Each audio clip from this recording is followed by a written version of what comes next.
ফের হাতির হানা অব্যাহত উত্তর বাঁকুড়ার খাঁড়ারি গ্রাম পঞ্চায়েতের নিডিশা গ্রামে। গতরাতে দুটি হাতির দল বর্জরা রেঞ্জের শীতলা বিটের অন্তর্গত নিডিশা গ্রামে তাণ্ডব চালায়, অনন্ত লাইয়ের বাড়িতে হামলা চালায় এবং বাণী প্রসাদ চট্টোপাধ্যায়ের গুমটিতেও হামলা চালানোর ঘটনায় আতঙ্কিত এলাকাবাসীরা। পরে সম্মিলিতভাবে হাতিটিকে জঙ্গলে পাঠানো হয়। বনাধিকারিক বিদ্যুৎ মাহাত্ম্য সরেজমিনে তদন্ত করেন এবং জানিয়েছেন সরকারি নিয়ম অনুযায়ী ক্ষতিপূরণ দেওয়া হবে। এই নিয়ে বারংবার গ্রামে ক্ষতি করেই চলেছে দলছুট হাতির দল, কিন্তু সঠিক ক্ষতিপূরণ দেওয়া হয় না বন দপ্তরের পক্ষ থেকে। যাতে সঠিক ক্ষতিপূরণ দেওয়া হয় তার আবেদন করা হয়। দুটো হাতি এসেছিল, দিয়ে হাতি আমরা সব ঘুমোচ্ছিলাম, অবশ্য কিছু বুঝতে পারিনি, ভিতরে ফ্যান ট্যান চলছিল। দিয়ে হাতি এসে পরে এই গোটা ঘর টর ভেঙে টেঙে একাকার করে দিয়েছে, ওই দেয়ালের ওপাশ দিয়ে ঢুকেছে। আনুমানিক কটার সময়? আনুমানিক মোটামুটি একটা দেড়টা নাগাদ হবে। কতটা ক্ষয়ক্ষতি হয়েছে?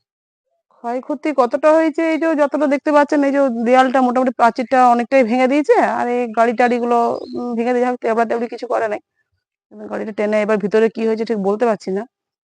আর এই যে রান্নাঘরটা, ছোটখাটো রান্নাঘর ছিল, সেখানটা একটু চাষ পাঁচগুলো সব টেনে টুনে নামিয়ে দিয়ে, উপরে নারকেল গাছগুলো সব টেনে নামিয়ে, আর এদিকে কাঁঠাল ছিল, কাঁঠাল মোটামুটি অনেকগুলোই কাঁঠাল ছিল, সেটা খেয়েছে। আচ্ছা, ফরেস্ট ডিপার্টমেন্টের কোনো প্রতিনিধি এসেছিলেন? ফরেস্ট ডিপার্টমেন্টের প্রতিনিধি কেউ আসেনি, তবে আমাদের গ্রামেরই একজন কাকা, উনি একটু ওইসব করেন, উনি এসেছিলেন, একটু দেখাশোনা করেছে, দিয়ে পরে একটু খবরগুলো দিয়েছে। আর বাড়িতে এখন আপাতত আমি একা, বাড়িতে কেউ নেই। কি চাইছেন? চাইছি যে ক্ষয়ক্ষতিটা হয়েছে সেটা যদি দেয়া হয় তাহলে। কালকে 1:30টার সময়তে দুটো হাতি এসে গোটা গ্রামে তাণ্ডব চালায়।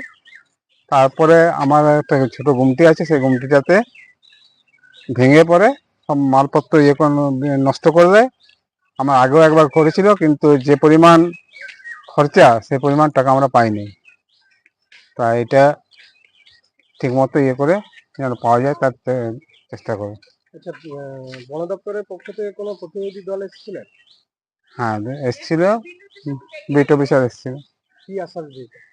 ও একটা ফর্ম দিয়ে গেছে শুধু, আর ওই জমা করতে বলেছে।